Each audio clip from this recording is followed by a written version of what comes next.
आपको ऐसी औषधि दे रहा हूं जिसे पीते ही आपको तुरंत चैन आ जाएगा। नहीं वैद्यराज, मुझे तो चैन उसी समय आएगा जब महामंत्री सुमंत मेरे पुत्र को लेकर लौटेंगे। मुझे हर कोई औषधि अच्छा नहीं कर सकती। जब तक महामंत्री नहीं लौटते उनकी प्रतीक्षा करनी ही पड़ेगी, और प्रतीक्षा करने के लिए आपको बल चाहिए। ये औषधि आपके हृदय को बल देगी महाराज। पाषाण को किसी बल की आवश्यकता नहीं होती वैद्यराज। मेरा हृदय तो पाषाण हो चुका है,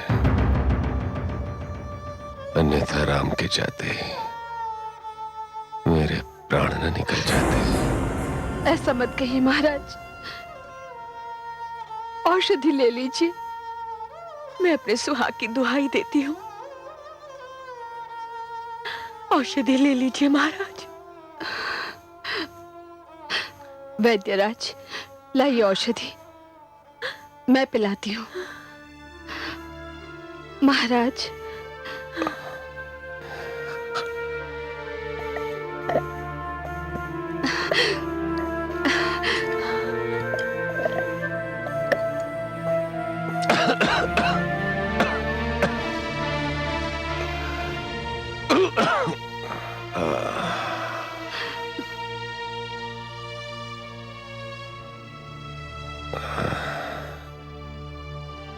मैं आप दोनों को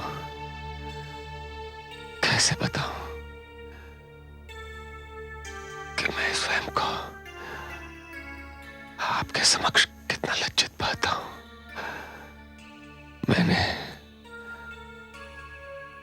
आप दोनों के साथ घोर पक्षपात किया है। कई को 2 वर देकर मैंने आप दोनों को पुत्र वियोग सहने का दंड दे दिया। हम इसे दंड नहीं, नियति मानते हैं महाराज। अपने मन को बहलाने का इसके अतिरिक्त और कोई ढंग भी तो नहीं। ईश्वर से प्रार्थना कीजिए कि महामंत्री सुमंत की बात मेरा पुत्र मान ले और अयोध्या लौट आए।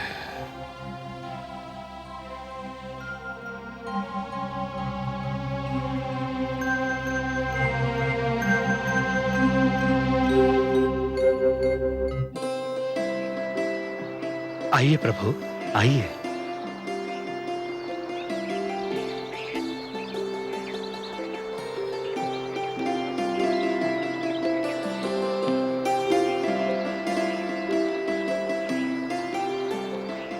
निषाद राज, कल जब हम यहां पर आए थे तब यहां पर ढेर सारी नौकाएं थीं। अब यहां पर कोई नहीं दिखाई दे रहा। कहां गए सारे केवट?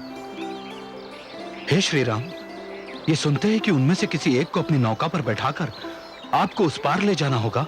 सारे केवट अपनी नौकाएं लेकर भाग गए। भाग जाने का कारण?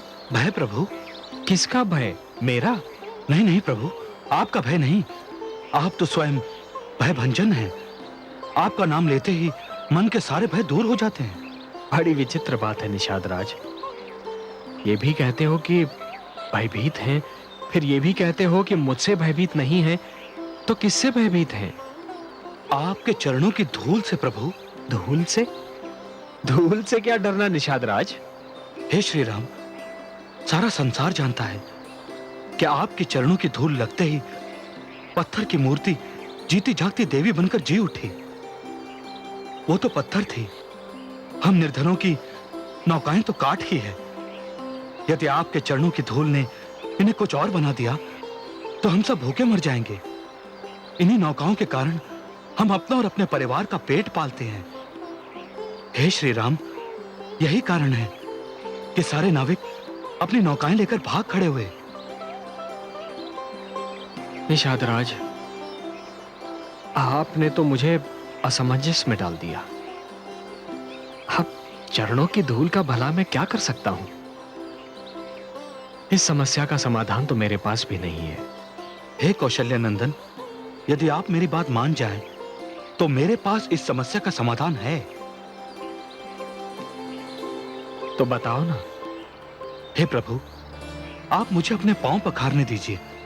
मैं आपके पांव इतने प्रेम से धोऊंगा कि इन पर एक भी रजकण शेष नहीं रह जाएगा। नहीं निषाद राज, चरण तो ऋषि मुनियों और महात्माओं के धोने चाहिए। मैं तो एक साधारण मानव हूं। हे श्री राम, जो राजभवन छोड़कर वन का पथ ले, उससे बड़ा ऋषि और कौन हो सकता है? जो राजसी ठाट बाट छोड़कर सन्यासी का वेश धर ले, उससे बड़ा मुनि और कौन हो सकता है? हे श्री राम, सत्ता पाने के पश्चात भी सत्ता का लोभ ना करके सत्ता किसी और को सौंप दे, उससे बड़ा महात्मा और कौन हो सकता है? आप तो मेरे लिए ऋषियों के ऋषि, महात्माओं के महात्मा और मुनियों के मुनि हैं। इसलिए आपके चरण धोना मेरा धर्म भी है और अधिकार भी। और बिना आपके चरण धोए मैं आपको नौका पर नहीं बिठा सकता। यदि यह आपका हठ है तो मैं आपको मना कैसे करूं? और यदि इस समस्या का यही समाधान है तो मैं आपको अपने चरण धोने की अनुमति देता हूं। आपकी जय हो, श्री राम की जय हो।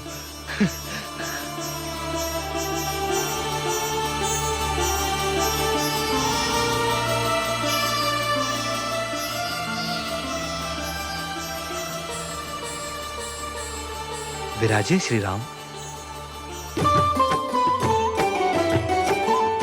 बड़े भाग प्रभु आय सुदीना, एवट राम चरण गहि लीना।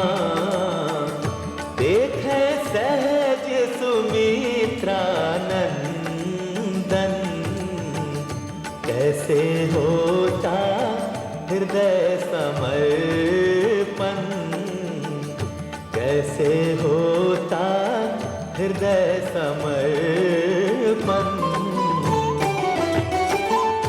केवट प्रभु अनुराग सुहाया, जनक सुता के मन अति भाया। धोवत चरण मुदित मुस्कायो, आज निषाद परम गति पायो। आज निषाद परम गति पायो।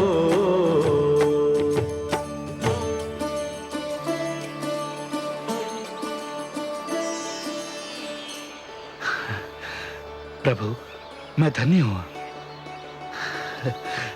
आइए, पधारिए।